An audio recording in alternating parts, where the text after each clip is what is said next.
ഒരു ഡസൻ മന്ത്രിമാർ LDFന് വേണ്ടി അവിടെ പ്രചരണത്തിന് രംഗത്തുണ്ടായിരുന്നു. ആവർത്തിച്ച് ഞങ്ങളെ വെല്ലുവിളിച്ചപ്പോഴെല്ലാം ഞങ്ങൾ കേരളത്തിലെ ജനങ്ങളോട് പറഞ്ഞത് തലസ്ഥാന നഗരിയുടെ വികസനം ആഗ്രഹിക്കുന്ന എല്ലാവരും ദേശീയ ജനാധിപത്യ സഖ്യത്തോടൊപ്പം ഉണ്ടാകുമെന്നാണ്. അത് അക്ഷരം പ്രതി അന്വർത്ഥമാക്കിയിട്ടുള്ള ഫലമാണ് തലസ്ഥാന നഗരിയിലുണ്ടായത്. മാത്രമല്ല കേരളത്തിൽ CPMൻ്റെ പരമ്പരാഗതമായിട്ടുള്ള ഒരുപാട് ശക്തി കേന്ദ്രങ്ങൾ ഈ പ്രാവശ്യം വിജയിച്ചിട്ടുള്ളത് BJPയും NDAയുമാണ്. ഒരുപാട് ഗ്രാമപഞ്ചായത്തുകളുടെ ഭരണം ഈ പ്രാവശ്യം NDAയുടെയും BJPയുടെയും കൈവശം വന്നിട്ടുണ്ട്. ചില മുനിസിപ്പാലിറ്റികൾ ഞങ്ങൾക്ക് നഷ്ടപ്പെട്ടത് ചെറിയ വോട്ടുകൾക്കും ചെറിയ സീറ്റുകൾക്കുമാണ്. അതുകൊണ്ട് ഈ പ്രാവശ്യം അതിശക്തമായിട്ടുള്ള LDF വിരുദ്ധ വികാരം പല സ്ഥലത്തും UDFന് അനുകൂലമായിട്ടുണ്ടായിട്ടും അതിനെയെല്ലാം അതിജീവിച്ചുകൊണ്ടാണ് ഒരു മൂന്നാം രാഷ്ട്രീയ ശക്തി എന്നുള്ള നിലക്ക് കേരളത്തിൽ ഞങ്ങൾ വിജയിച്ചിട്ടുള്ളത്. ദേശീയ ജനാധിപത്യ സഖ്യത്തിനെ വിജയിപ്പിച്ച എല്ലാ വോട്ടർമാരോടുമുള്ള നന്ദി ഞങ്ങൾ പ്രകടിപ്പിക്കുകയാണ്. തൃശ്ശൂർ ജില്ലയിൽ കഴിഞ്ഞ പ്രാവശ്യത്തെക്കാൾ ബഹുദൂരം മുമ്പോട്ട് പോകാൻ ഈ പ്രാവശ്യം BJPക്കും NDAക്കും സാധിച്ചിട്ടുണ്ട്.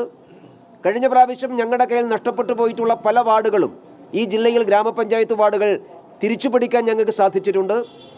LDFും UDFും ഒരുമിച്ച് നിന്ന് ഞങ്ങളെ പരാജയപ്പെടുത്തിയ തിരുവല്ലാമല ഗ്രാമപഞ്ചായത്തിൻ്റെ ഭരണം വ്യക്തമായ ഭൂരിപക്ഷത്തോടുകൂടി ഞങ്ങൾ തിരിച്ചുപിടിച്ചിട്ടുണ്ട്. ഞങ്ങൾക്ക് സ്വാധീനമുള്ള പഞ്ചായത്തുകളിൽ ഞങ്ങളെ തോൽപ്പിക്കാൻ വേണ്ടി LDFും UDFും ഈ പ്രാവശ്യം ഒന്നിച്ചിടന്നിരുന്നിട്ടുണ്ട്. അതിനെയും അതിജീവിച്ചുകൊണ്ട് മുന്നേറാൻ ഞങ്ങൾക്ക് സാധിച്ചിട്ടുണ്ട്.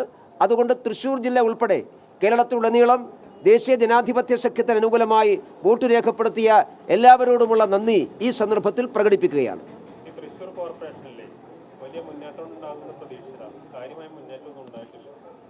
തൃശ്ശൂർ കോർപ്പറേഷനിൽ കഴിഞ്ഞ പ്രാവശ്യത്തെക്കാൾ കൂടുതൽ സീറ്റുകൾ സമാഹരിക്കാൻ വേണ്ടി സാധിച്ചിട്ടുണ്ട്. നിരവധി വാർഡുകൾ ഞങ്ങൾ 2ാം സ്ഥാനത്തെത്തിയിട്ടുണ്ട്. കഴിഞ്ഞ കോർപ്പറേഷൻ തിരഞ്ഞെടുപ്പുമായി താരതമ്യം ചെയ്യുമ്പോൾ തൃശ്ശൂർ ഞങ്ങൾ മുന്നേറ്റം ഉണ്ടാക്കിയിട്ടുണ്ട്. പക്ഷേ ലോക്സഭാ തെരഞ്ഞെടുപ്പിൻ്റെ ഫലത്തിലേക്ക് എത്താൻ വേണ്ടി സാധിച്ചിട്ടില്ല. അത് സ്വാഭാവികമായിട്ടും പാർട്ടി പരിശോധിക്കും. അവിടെ CPM കോൺഗ്രസും ഒരുമിച്ച് ചേർന്നുകൊണ്ടാണ് ഞങ്ങൾക്കൊരു സീറ്റ് നഷ്ടമായത്. ഇപ്പോൾ ഈക്വലാണ്. അവിടെ ഞങ്ങളെ തോൽപ്പിക്കാൻ വേണ്ടി ഒന്നിലേറെ വാർഡുകൾ CPM കോൺഗ്രസും പരസ്പര ധാരണയിലെത്തിയെന്ന് ആ വോട്ടിംഗ് പാറ്റേൺ പരിശോധിക്കുമ്പോൾ അറിയാം. ഞങ്ങൾ ഭരിക്കുന്ന ഒരു പഞ്ചായത്ത് ഞങ്ങൾ തോൽപ്പിക്കാനാണ്. എന്നിട്ടും അതിനെ അതിജീവിച്ചുകൊണ്ടും ഞങ്ങൾക്ക് ഏറ്റവും കൂടുതൽ ഒറ്റക്കക്ഷിയാകാൻ വേണ്ടി സാധിച്ചിട്ടുണ്ട്.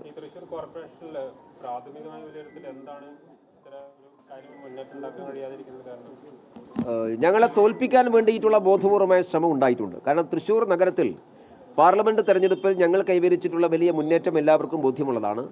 അതുകൊണ്ട് ഞങ്ങൾക്ക് ജയിക്കാൻ സാധ്യതയുള്ള വാർഡുകളിൽ ഞങ്ങളെ തോൽപ്പിക്കാൻ വേണ്ടിയിട്ടുള്ള ബോധപൂർവമായ പരിശ്രമം നടന്നിട്ടുണ്ട് എന്നുള്ളതാണ് പ്രാഥമികമായ വിലയിരുത്തൽ. അത് വിശദമായുള്ള പരിശോധനകൾക്ക് വേണ്ടിയാണ് ആരെ എവിടെ എങ്ങനെയെന്നൊക്കെ നമുക്ക് വ്യക്തമാവുകയുള്ളൂ.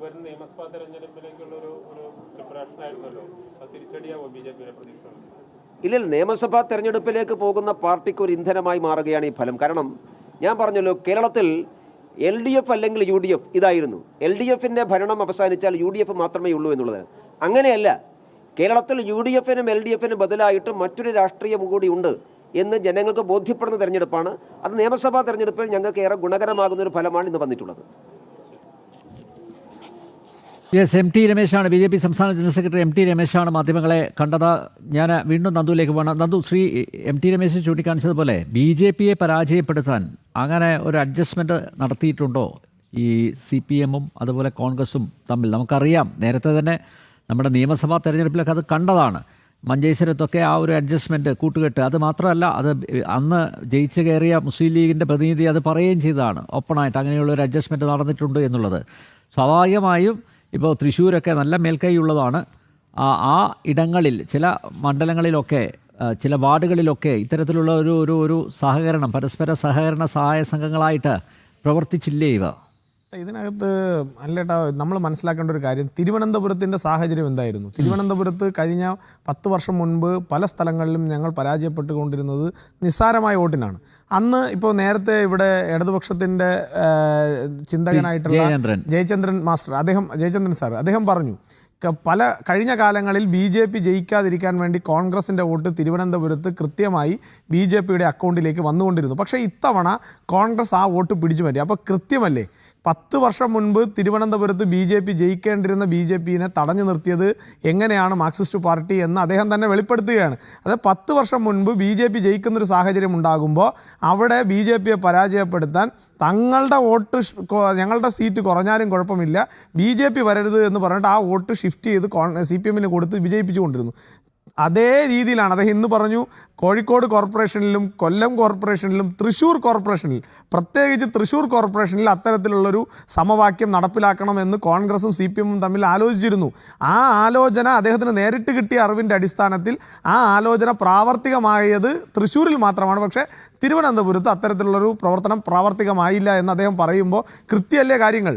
താങ്കൾ ചോദിച്ചതുപോലെ ഇപ്പോൾ MT രമേശ് ഏട്ടൻ തന്നെ സൂചിപ്പിച്ചതുപോലെ കോൺഗ്രസും CPMും തമ്മിലുള്ള അവിശുദ്ധമായ ബാന്ധവം അത് പല സ്ഥലങ്ങളിലും കൃത്യമായി നമുക്ക് എടുത്തു കാണിക്കാൻ കഴിയുന്ന പല സ്ഥലങ്ങളും താങ്കൾ നോക്കിക്കഴിഞ്ഞാൽ നമ്മൾ നെക്ക് തിരുവനന്തപുരം കോർപ്പറേഷനിലെ പല വാർഡുകളിലും ഞങ്ങൾ നെക്ക് വന്നിട്ടുള്ള CPMും BJPയും തമ്മിൽ നെക്ക് പോരാട്ടം നടന്നിടത്തെല്ലാം കോൺഗ്രസിൻ്റെ 1 വർഷം മുൻപ് ആ വാർഡിൽ കോൺഗ്രസിന് ശശി തരൂർ കൈപ്പത്തി ചിഹ്നത്തിൽ മത്സരിക്കുമ്പോൾ കിട്ടിയിരുന്ന വോട്ട് എത്രയാണ്?